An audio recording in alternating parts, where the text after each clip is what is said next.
Benvenuti in un nuovo video. Oggi farò una cosa nuova su questo canale. Reciterò una poesia che ho scritto diversi anni fa, quando mi dilettavo a scrivere poesie. Ora non lo faccio più da diversi anni, che si intitola "Ma che bella giornata". È una bella giornata e sole,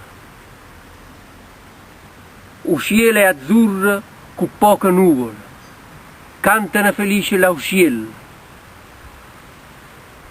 l'aria fresca ma sento un coppa pelle, giocano felici creature, rinde viale, currano signore, e io tengo cazza parta capo.